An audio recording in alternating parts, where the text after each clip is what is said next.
Gajah Mada bisa jadi berasal dari Lamongan, Mojolangu, Bali, Bima, Lampung, Batak, atau bahkan Kalimantan sekalipun. Tergantung kepada siapa Anda bertanya. Sebagai tokoh besar yang ketenarannya sering jauh mengungguli Raja-Raja Majapahit junjungannya, nama besar dan kualitas kepemimpinannya masih laku hingga saat ini, masih dijadikan acuan tauladan oleh sebagian masyarakat Indonesia. Jadi jangan heran bila banyak kalangan saling berebut klaim. Masyarakat merasa bangga memiliki identitas sebagai pewaris budaya yang hebat.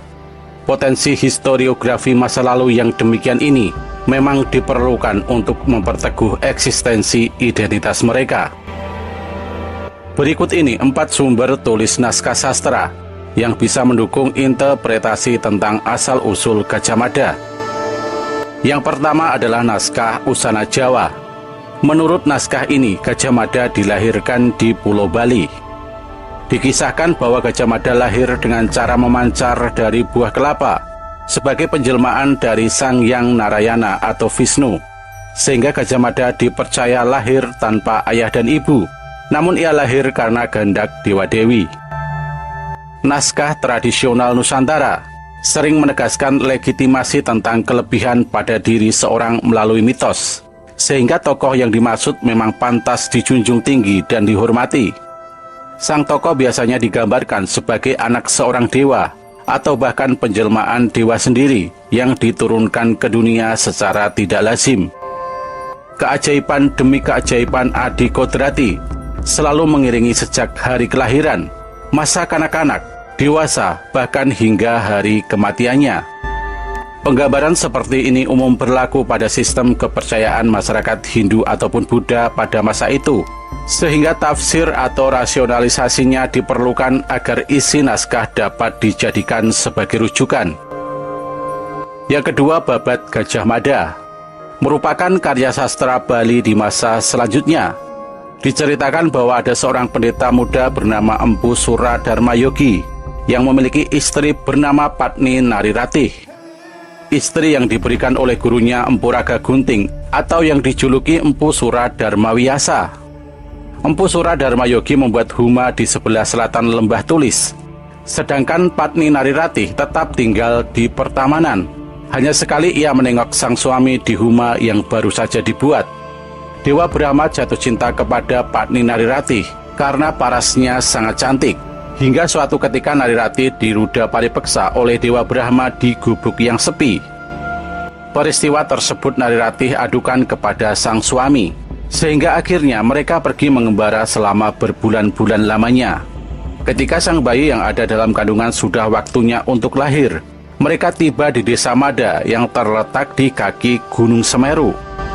Lahirlah sang bayi laki-laki dengan diiringi peristiwa alam yang menandakan bahwa sang bayi kelak akan menjadi tokoh penting. Bayi laki-laki tersebut diasuh oleh kepala desa Mada, sedangkan kedua orang tuanya pergi bertapa di puncak Gunung Pelambang untuk memohon keselamatan dan kejayaan bagi si bayi. Dewata mengabulkan permohonan tersebut dengan mengatakan bahwa kelak si bayi akan menjadi orang yang dikenal di seluruh Nusantara. Bertahun-tahun berlalu, Mahapatih Majapahit datang ke desa Mada dan mengajak anak kepala desa bernama Mada yang sekarang beranjak remaja untuk ikut ke Majapahit dan mengabdi kepada raja. Mahapatih Majapahit kemudian menikahkan Mada dengan putrinya yang bernama Ken Bebet, lalu membantu Mada untuk menggantikan kedudukannya sebagai Mahapatih Amangkubumi Majapahit. Berkat Mahapatih Amangkubumi Mada, Majapahit berhasil mengembangkan kekuasaannya hingga banyak raja dari luar Pulau Jawa yang tunduk kepada Raja Majapahit. Yang ketiga, Babat Arung Bondan. Kitab Jawa Pertengahan Babat Arung Bondan menawarkan penjelasan berbeda mengenai asal-usul Gajah Mada. Dalam kitab tersebut dikisahkan bahwa Gajah Mada merupakan anak dari Patih Lugender yang dikenal dengan nama Lugender dalam cerita Damar Wulan dan Minak Jingga. Dalam cerita tersebut dinyatakan bahwa Lugender menjadi patih Ratu Majapahit bernama Ratu Kenya atau Kencana Wungu. Terjemahan kitab adalah sebagai berikut. Telah lama sang raja memerintah, kedua orang tuanya telah meninggal. Patih Lugender di kemudian hari, dan Patih Udara yang menggantikan kedudukannya. Patih Lugender setelah mangkat, puteranya yang menggantikan. Gajah Mada namanya, disayangi oleh raja. Pekerjaannya selalu cekatan. Cukup lama tidak menikah dengan manusia biasa. Istrinya makhluk halus. Oleh karena itu tidak menikahi manusia. J.L.E. Brandes pernah mengatakan bahwa kisah Damar Wulan dan Minak Jingga terjadi dalam masa pemerintahan Ratu Suhita di tahta Majapahit. Menak Jingga yang dimaksud dalam kisah tersebut setara dengan Briwirabhumi, penguasa Kedaton Timur yang berperang melawan Majapahit. Sehingga jika tafsiran ini diikuti, maka Gajah Mada anak dari Patih Lugender baru ada setelah Majapahit melewati masa kejayaannya. Sedangkan dalam berbagai prasasti dan kakawin Nagara Kretagama, sebagai bukti yang otentik, disebutkan bahwa Gajah Mada berperan dalam masa awal dan masa kejayaan Majapahit dalam periode kekuasaan Hayam Wuruk. Hal yang paling menarik dalam kitab Babat Arung Bondan dan dapat dijadikan interpretasi lebih lanjut adalah pernyataan bahwa Gajah Mada merupakan anak dari seorang Mahapatih. Adapun nama patih yang menjadi ayah Gajah Mada masih belum akurat, sebab dalam kisah-kisah tradisional, nama tokoh sering berganti karena diceritakan secara berulang-ulang dalam kurun waktu yang berbeda. Dan selanjutnya kitab Pararaton.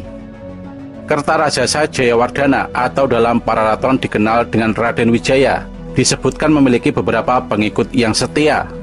Merekalah yang mengiringi Raden Wijaya dalam pengungsian dan kemudian membuka hutan tarik sebagai cikal bakal Majapahit. Pengikut-pengikut tersebut diantaranya adalah Lembu Sora, Nambi, Ranggalawe, Gajah Pagon, Pedang Dangdi, dan lainnya. Dikisahkan bahwa salah satu pengiring Raden Wijaya bernama Gajah Pagon terluka karena terkena tombak di pahannya ketika berperang melawan pengikut Jaya Katwang dari Kadiri. Namun, walaupun dalam kondisi terluka, Gajah Pagon tetap mampu berkelahi melawan orang-orang dari Kediri yang mengejar-ngejar rombongan Raden Wijaya. Setelah tentara Kadiri dapat dihalau, rombongan Raden Wijaya masuk hutan di daerah Talaga Pager. Setelah itu mereka memutuskan untuk menuju ke desa Pandakan dan disambut oleh kepala desa bernama Macan Kuping. Di desa ini, Raden Wijaya disuguhi kelapa muda yang setelah dibuka berisi nasi putih. Kemudian perjalanan berlanjut menuju Pulau Madura dan meminta bantuan kepada Arya Wiraraja. Namun karena luka yang diterimanya, Gajah Pagon harus ditinggalkan di desa Pandakan. Mengenai tokoh Gajah Pagon, kitab Pararaton menyatakan, Gajah Pagon tidak dapat berjalan. Berkata Raden Wijaya, "Penghulu desa Pandakan saya titipkan seorang teman. Gajah Pagon tak dapat berjalan, agar ia tinggal di sini."